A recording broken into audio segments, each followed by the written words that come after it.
जय श्री कृष्णा दोस्तों। अपना देश चैनल में आपका स्वागत है। आज हम सुन रहे हैं वैशाख मास के चौथे दिन की कथा।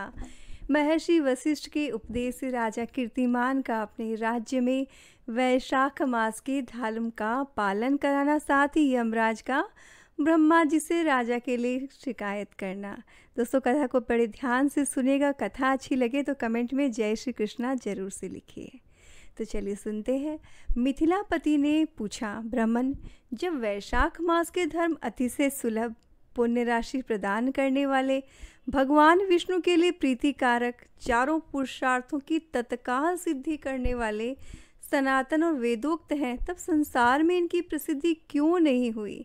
तब श्रुतदेव जी ने कहा कि हे राजन, इस पृथ्वी पर लौकिक कामना रखने वाले ही मनुष्य अधिक हैं, और उनमें से कुछ राजस और तो कुछ तामस हैं। वे लोग इस संसार के भोगों, पुत्र पौत्रादि संपदाओं की ही अभिलाषा रखते हैं। कहीं किसी प्रकार कभी बड़ी कठिनाई से कोई एक ऐसा मनुष्य मिलता है जो स्वर्ग लोक के लिए प्रयत्न करता है, इसीलिए वह यज्ञ आदि पुण्य कर्मों का अनुष्ठान बड़े प्रयत्न से करता है, परंतु मोक्ष की उपासना प्राय कोई नहीं करता। तुच्छ आशाएं लेकर बहुत से कर्मों का आयोजन करने वाले लोग प्राय काम्य कर्मों के ही उपासक हैं। यही कारण है कि संसार में राजस और तामस धर्म अधिक विख्यात हो गए हैं, परंतु सात्विक धर्मों की प्रसिद्धि नहीं हुई। ये सात्विक धर्म भगवान विष्णु को प्रसन्न करने वाले हैं, निष्काम भाव से किए जाते हैं। यह लोक और परलोक में सुख प्रदान करते हैं। देव माया से मोहित होने के कारण मूढ़ मनुष्य इन धर्मों को जानते ही नहीं है। पूर्व काल की ही बात है। काशीपुरी में कीर्तिमान नाम से विख्यात एक चक्रवर्ती राजा हुआ करते थे। वे इक्ष्वाकु वंश के भूषण तथा महाराज नृग के पुत्र थे। संसार में उनका बड़ा यश था। वे अपनी इंद्रियों पर और क्रोध पर विजय पा चुके थे। ब्राह्मणों के प्रति उनके मन में बड़ी भक्ति थी। राजाओं में उनका स्थान बहुत ऊंचा था। एक दिन वे मृग माया में आसक्त होकर वशिष्ठ के आश्रम में आए। वैशाख की चिलचिलाती हुई धूप में यात्रा करते हुए राजा ने मार्ग में देखा कि महात्मा वशिष्ठ के शिष्य जगह जगह अनेक प्रकार के कार्यों में विशेष तत्परता के साथ संलग्न थे। वे कहीं पौशाला यानी कि प्याऊ बनाते थे, कहीं छाया मंडप, किनारे पर झरनों के जल को रोककर स्वच्छ बावली बनाते थे, कहीं वृक्षों के नीचे बैठे हुए लोगों को वे पंखा डुलाकर हवा करते थे, तो कहीं ऊख देते, कहीं सुगंधित पदार्थ भेंट करते, तो कहीं फल देते। दोपहर में लोगों को छाता देते और संध्या काल के समय शरबत। कोई शिष्य घनी छाया वाले वन में झाड़ बुहार कर साफ किए हुए आश्रम के प्रांगणों में हितकारक बालुका बिछाते, तो कुछ लोग वृक्षों की शाखाओं में झूले लटकाते। उन्हें देखकर राजा ने पूछा कि आप लोग कौन हैं? तब उन्होंने उत्तर दिया, हम लोग महर्षि वशिष्ठ के शिष्य हैं। राजा ने पूछा, ये सब क्या हो रहा है? तब वे बोले, ये वैशाख मास में कर्तव्य रूप में बताए गए धर्म हैं, जो धर्म, अर्थ, काम, मोक्ष चारों पुरुषार्थों के साधक है। हम लोग गुरुदेव वशिष्ठ की आज्ञा से इन धर्मों का पालन करते हैं। राजा ने पुनः पूछा, तो इनके अनुष्ठान से मनुष्यों को कौन सा फल मिलता है? किस देवता की प्रसन्नता होती है? तब उन्होंने फिर से उत्तर दिया, हमें इस समय में ये बताने के लिए अवकाश नहीं है। आप गुरुजी से ही यथोचित प्रश्न कीजिए। वे महायशस्वी महर्षि इन धर्मों को यथारूप से जानते हैं। शिष्यों से ऐसा उत्तर पाकर राजा शीघ्र ही महर्षि वशिष्ठ के पवित्र आश्रम पर, जो विद्या और योग शक्ति से संपन्न था, वहाँ गए। राजा को आते देख महर्षि वशिष्ठ मन ही मन बड़े प्रसन्न हुए। उन्होंने सेवकों सहित महात्मा राजा को विधि पूर्वक आतिथ्य सत्कार किया। जब वे आराम से बैठ गए तब गुरु वशिष्ठ से प्रसन्नतापूर्वक बोले, भगवान, मैंने मार्ग में आपके शिष्यों द्वारा परम आश्चर्यमय शुभ कर्मों का अनुष्ठान होते देखा है, किंतु उसके संबंध में जब प्रश्न किया तब उन्होंने दूसरी कोई बात न बताकर आपसे बात करने की आज्ञा दी। उनकी आज्ञा के अनुसार मैं इस समय आपके समीप आया हूँ। मेरे मन में धर्मों को सुनने की बड़ी इच्छा है, अतः आप मुझसे उनका वर्णन कीजिए। तब महायशस्वी वशिष्ठ जी बड़े प्रसन्नतापूर्वक बोले, हे राजन, तुम्हारी बुद्धि को उत्तम शिक्षा मिली है, अतः उसने ये उत्तम निश्चय किया है। भगवान विष्णु की कथा के श्रवण और भगवत कर्मों के अनुष्ठान में जो तुम्हारी बुद्धि की अत्यंतिक प्रवृत्ति हुई है, ये तुम्हारे किसी पुण्य काल के कर्म फल का ही नतीजा है, जिसने वैशाख मास में बताए हुए महाधर्मों के द्वारा भगवान श्री हरि की आराधना की है। उसके उन धर्मों से भगवान बहुत संतुष्ट होते हैं और उसे मनोवांछित वस्तु प्रदान करते हैं। संपूर्ण जगत के स्वामी भगवान लक्ष्मीपति समस्त पाप राशि का विनाश करने वाले हैं। वे सूक्ष्म धर्मों से प्रसन्न होते हैं, केवल परिश्रम और धन से नहीं। भगवान विष्णु भक्ति से पूजित होने पर अभिष्ट वस्तु प्रदान करते हैं, इसीलिए सदा भगवान विष्णु की भक्ति करनी चाहिए। जगदीश्वर श्री हरि जल से भी पूजा करने पर अशेष क्लेश का नाश कर देते हैं और शीघ्र ही प्रसन्न हो जाते हैं।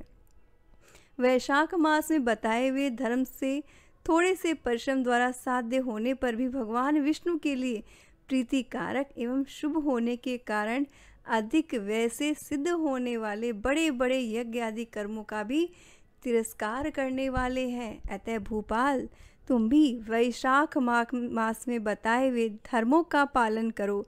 तुम्हारे राज्य में निवास करने वाले अन्य सब लोगों से भी तुम कल्याणकारी धर्मों का पालन कराओ। इस प्रकार से वैशाख धर्म के पालन की आवश्यकता को शास्त्रों और युक्तियों से भली भांति सिद्ध करके वशिष्ठ जी ने वैशाख मास के सब धर्मों का राजा के समक्ष वर्णन किया। उन सब धर्मों को सुनकर राजा ने गुरु का भक्ति भाव से पूजन किया और फिर घर आकर वे सब धर्मों का विधि पूर्वक पालन करने लगे। देवाधिदेव भगवान विष्णु में भक्ति रखते हुए राजा कीर्तिमान देवेश्वर पद्मनाभ के अतिरिक्त और किसी देवता को नहीं देखते थे। उन्होंने हाथी की पीठ पर नगाड़ा रखकर सिपाहियों से अपने राज्य भर में डंके की चोट पर यह घोषणा करा दी कि मेरे राज्य में जो 8 वर्ष से अधिक की आयु वाला मनुष्य है, उसकी आयु जब तक 80 वर्ष की न हो जाए तब तक मेष राशि में सूर्य के स्थित होने पर यदि वह प्रातःकाल स्नान नहीं करेगा तो मेरे द्वारा दंडनीय, वध्य तथा राज्य से निकाल देने योग्य समझा जाएगा। ये मेरा निश्चित आदेश है। पिता, पुत्र, पत्नी अथवा सुहृदय जो कोई भी वैशाख धर्म का पालन नहीं करेगा वह चोर की भांति दंड का पात्र समझा जाएगा। प्रातःकाल शुभ जल में स्नान करके श्रेष्ठ ब्राह्मणों को दान करना चाहिए। तुम सब लोग अपनी शक्ति के अनुसार पौशाला और दान आदि धर्मों का आचरण करो। राजा कीर्तिमान ने प्रत्येक ग्राम में धर्म का उपदेश करने वाले एक एक ब्राह्मण को बसाया। 5-5 गांवों पर एक एक ऐसे अधिकारी की नियुक्ति की जो धर्म का त्याग करने वालों को दंड दे सके। उस अधिकारी की सेवा में 10-10 घुड़सवार रहते थे। इस प्रकार चक्रवर्ती नरेश के शासन से सर्वत्र और सब देशों में ये धर्म का पौधा प्रारंभ हुआ और आगे चलकर खूब बढ़ते हुए वृक्ष के रूप में परिणत हो गया। उस राजा के राज्य में जो लोग मर जाते थे वे भगवान विष्णु के धाम में जाते थे।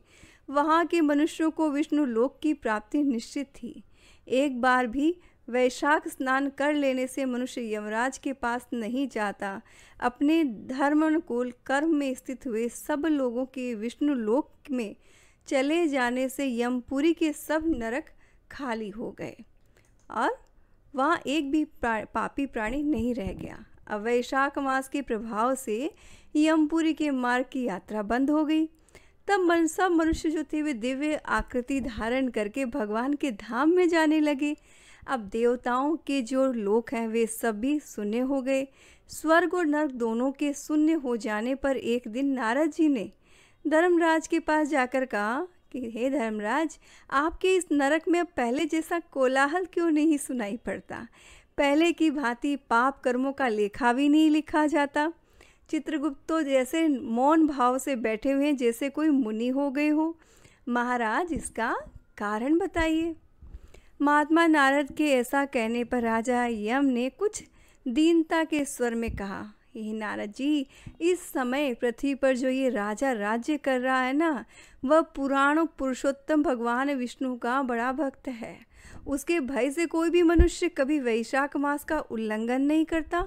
उस पुण्य कर्म के प्रभाव से सभी भगवान विष्णु के परम धाम चले जाते हैं। और मुनि श्रेष्ठ, उस राजा ने इस समय मेरे लोक का मार्ग लुप्त सा कर दिया है। स्वर्ग और नरक दोनों शून्य बना दिए हैं। अतः ब्रह्मा जी के समीप जाकर यह सब समाचार उनसे निवेदित करें, तभी मैं स्वस्थ होऊंगा। ऐसा निश्चय करके यमराज ब्रह्मा जी के लोक में गए।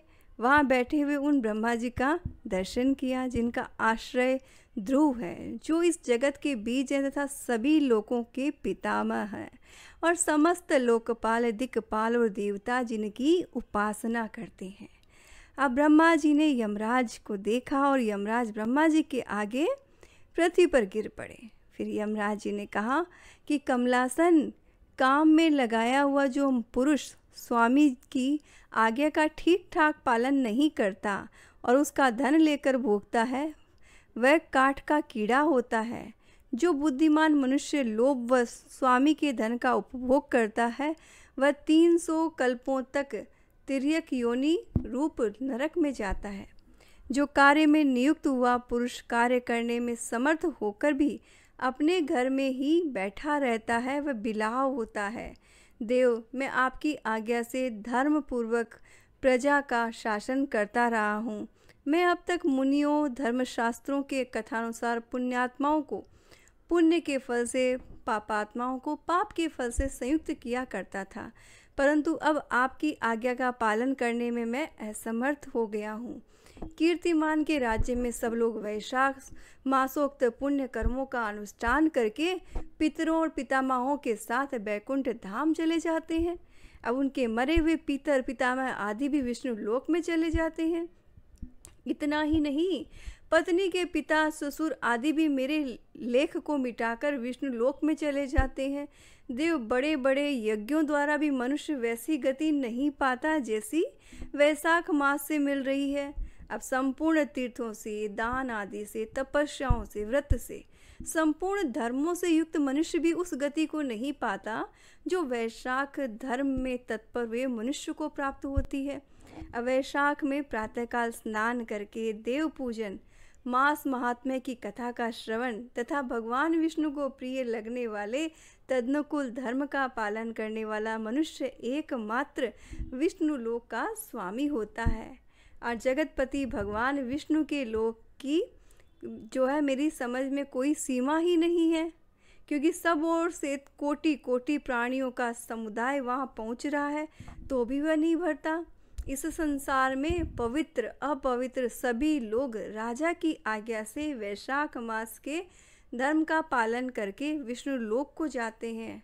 तो लोकनाथ, उसकी प्रेरणा से संस्कारहीन मनुष्य भी वैशाख स्नान मात्र से वैकुंठ धाम चले जाते हैं। वह केवल भगवान विष्णु के चरणों की शरण लेने वाला है। जान पड़ता है वह समस्त संसार को विष्णु लोक में पहुंचा देगा। जो पुत्र धर्म, अर्थ, काम और मोक्ष के प्रतिकूल चलता हो, वह पृथ्वी पर माता के पेट से पैदा हुआ रोग है। वह अधम पुरुष अपनी माता का घात करने वाला कहा जाता है। किंतु राजा कीर्तिमान की माता और उसकी पत्नी का पुण्य संसार में विख्यात है। उसकी माता एकमात्र वीर जननी है और वह राजा निश्चय ही संसार में बहुत बड़ा वीर है। जिस प्रकार कीर्तिमान मेरी लिपि को मिटाने में उद्यत हुआ है, ऐसे उद्योग पुराणों में और किसी को यह किसी का नहीं कहा गया है। भगवान विष्णु की भक्ति में तत्पर हुए राजा कीर्तिमान के सिवा दूसरी और ऐसे किसी को मैं जानता ही नहीं हूँ जो डंका बजाकर घोषणा करते हुए लोगों को ऐसी प्रेरणा देता हो और मेरे लोक के मार्ग को विलुप्त करने की चेष्टा करता हो। तो दोस्तों, यहाँ पर चौथे दिन की कथा समाप्त होती है। कथा अच्छी लगी हो तो कमेंट में ज़रूर से लिखिएगा जय श्री कृष्णा। कल हम सुनेंगे कि कैसे ब्रह्मा जी यमराज जी को समझाते हैं और भगवान विष्णु का उन्हें वैशाख मास में भाग दिलाने की जो कथा है वो हम आगे सुनेंगे। जय श्री कृष्णा।